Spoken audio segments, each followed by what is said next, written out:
Nang sumunod na araw, bago magsimula ang laban ng Japan kontra Cuba ay ipinakita ni Momoko kay Goro ang litrato ni Honda nang sa ganon ay galingan umano nito sa laban. Hindi nagtagal ay sinimulan na ang game. Nakapuntos ng isang run ang Cuba sa ilalim ng first inning gamit ang kanilang agresibong bilis bagay na siyang nagpahirap sa Team Japan.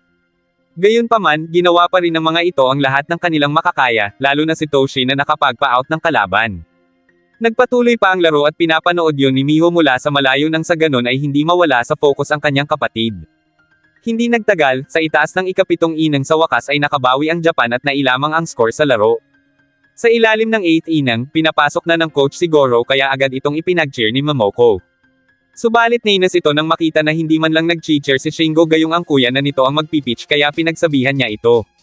Samantala, habang nagpipitch si Goro ay napansin nito na nanunood si Gibson ng kanilang laro, nang bigla namang dumating si Junior upang kausapin ang ama tungkol sa kalusugan nito. Sinabi ni Junior na gagawin niya ang lahat para hindi na makalabas sa pitching mound si Gibson, at nakiusap na sumailalim na ito sa operasyon sa halip na pilitin ang sarili na mag-pitch laban sa Japan. Kasabay ng pangyayaring iyon ay nakapuntos ang team ng Japan sa itaas ng ika-9 na inning kaya 2-1 na ngayon ang score pabor sa Japan.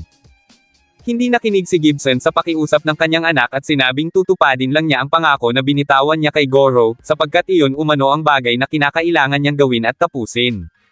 Dagdag pa ni Gibson na sa edad niya, kapag sumailalim siya sa surgery ay mapipilitin siyang magretiro, gayong iyon na ang huli niyang pagkakataon na makalaban si Goro kaya hindi niya iyon pwedeng palampasin. Dahil doon ay umalis na si Gibson Jr. at hinayaan na ang kanyang ama. Kasunod yun ay naalala ni Gibson ang sinabi sa kanya ng doktor na sa kondisyon ng kanyang puso ay kailangan na siyang maoperahan sa lalong madaling panahon. Gayunpaman, hindi siya pumayag kahit pa sinabihan siya ng doktor na mas importante ang buhay niya kesa sa kanyang hanap buhay. Matagumpay naman na tinapos ni Goro ang laro dahil nanalo ang Japan sa score na 2-1, kaya ibig sabihin ay nakapasok ang mga ito sa finals. Pagkatapos yun ay tinipon ng boss ang Team America upang sabihin sa mga ito na hindi sila dapat magpatalo kaya dapat ay galingan nila, lalo na at sa bansa nila nagsimula ang baseball. Dapat umano silang manalo sa World Cup kaya ipapanalo nila ang dalawang susunod na game. Pagkatapos ng meeting ay kinausap ni Junior ang boss upang ipaalam ang tungkol sa karamdaman ni Gibson. Dahil batid ni Junior na hindi naman makikinig ang kanyang ama kapag pinagsabihan iyon ng boss na huwag nang maglaro ay nakiusap na lang ito na huwag iyong piyagang mag-pitch at huwag ipasok sa game. Pagkatapos yun ay si Goro naman ang sunod na kinausap ni Junior. Nang malaman ng tungkol sa sakit ni Gibson ay nawala ng gana si Goro at halos hindi makapag-isip ng matuwid kaya hindi na ito nanood ng laban ng mga iyon kontra Venezuela. Para maibsan ang sobrang pag-iisip ay ikinwento ni Goro kay Shimizu ang tungkol doon, at ang kanyang panghihinayang na hindi na mangyayari ang bagay na matagal niyang hinintay, at iyon ay ang makaharap si Gibson sa isang laban.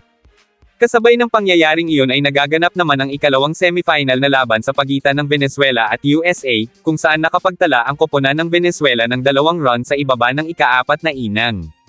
Dahil doon ay tumayo na si Gibson para mag-warm up dahil mawawalan umano ng saysay ang pinaghirapan nila kung ma-eliminate sila, kaya agad itong pinigilan ng boss.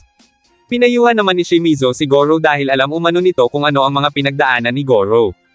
Sinabi ng dalaga na hindi niya naiintindihan ang buong istorya tungkol sa ama ni Goro, pati na rin ang tungkol kay Gibson at ang bagay na kinikimkim ni Goro at ang sitwasyon nito ngayon.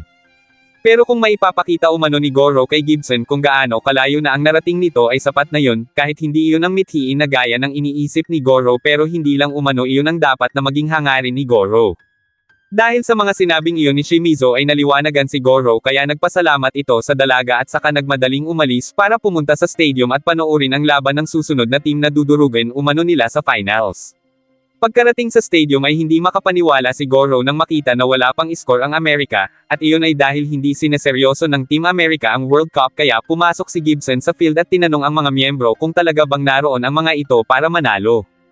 Nagalit si Gibson at sinabing insulto yun sa mga fans at mga bansang kasali sa World Cup kaya kung sino man umano sa mga iyon ang may gustong palabasan na walang pakialam sa baseball ang Amerika ay haborin na ng mga iyon ang uniforme at umalis na sa harapan niya. Nagulat ang lahat sa sinabing yun ni Gibson kaya nag-alisan ang mga ito para maglaro ng seryoso. Doon na inamin ng boss na alam niya ang tungkol sa kondisyon ni Gibson kaya hindi umano niya ito pwedeng payagan na mag-pitch kahit na anong mangyari. Ngunit biglang lumapit si Junior at sinabi sa boss na hayaan na ang kanyang ama na gawin ang gusto niyon dahil maaaring iyon na umano ang huling laro ni Gibson kaya huwag nilang hayaan na pagsisihan ni Gibson ang game na iyon. Dahil doon ay pinayagan na ni Skipper na makapaglaro si Gibson, bagay na ipinagtaka naman ni Goro. Gumanda ang laro ng Amerika mula nang magseryoso na sa paglalaro ang mga miyembro ng Team America, hanggang sa nagawang ma-strikeout ni Gibson si Silva. Nagpatuloy pa ang laro, kung saan sa itaas ng ika-9 na inning ay si Junior na ang pumwesto sa mound. Nakapuntos ang koponan ng Amerika ng 6 na run laban sa Venezuela, kaya sa huli ay nanalo sila sa laban sa score na 6-2.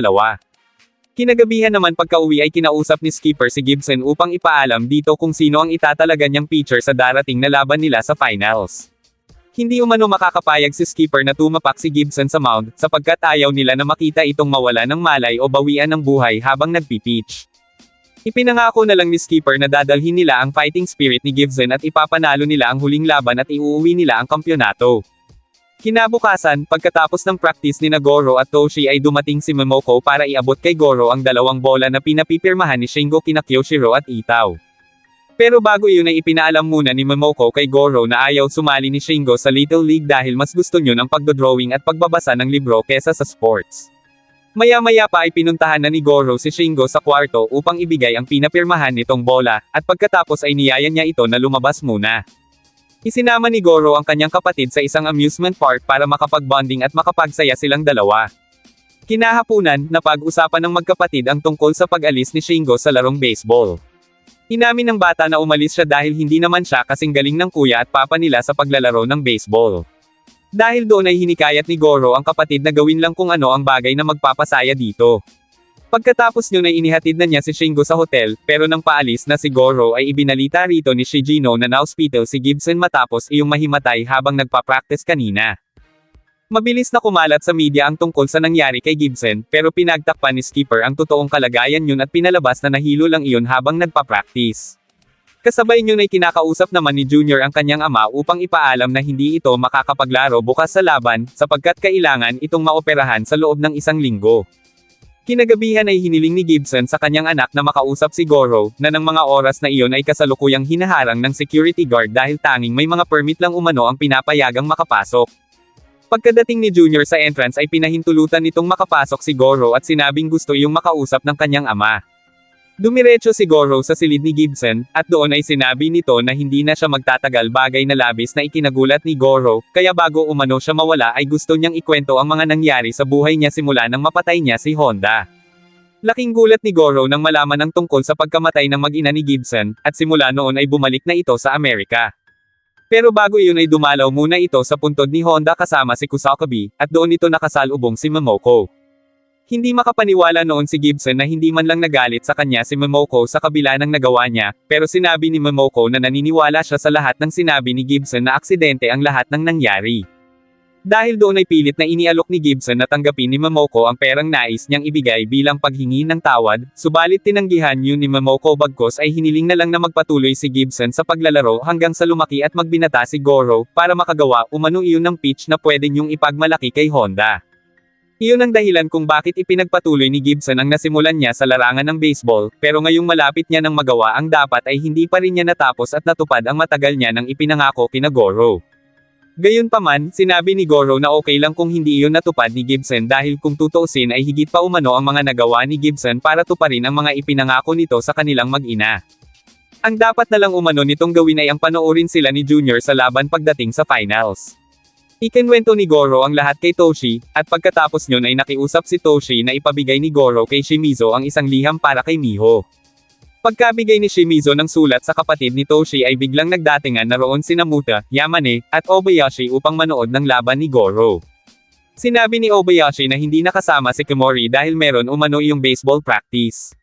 Kinabukasan, habang nagwo-warm up ang magkalabang team ay nagkita-kita naman sina Shimizu at iba pang mga kaibigan ni Goro sa Seisho para manood ng laban. Sa Japan naman ay nagulat na lang si Kimori nang malaman na na-cancel ang practice nila dahil naisip umano ng kanilang coach na manood ng laban ng Japan at Amerika. Dahil doon ay pumunta na lang ito sa bahay ni Coach Ando para manood din ng laban mula sa telebisyon kasama ang kanyang mga dating kasamahan sa Little League. Maging ang iba pang nakakakilala kay Goro ay nakatutok din sa telebisyon, habang ang tito naman yun ay dumating sa Amerika para sumama kina Momoko sa panunood ng live.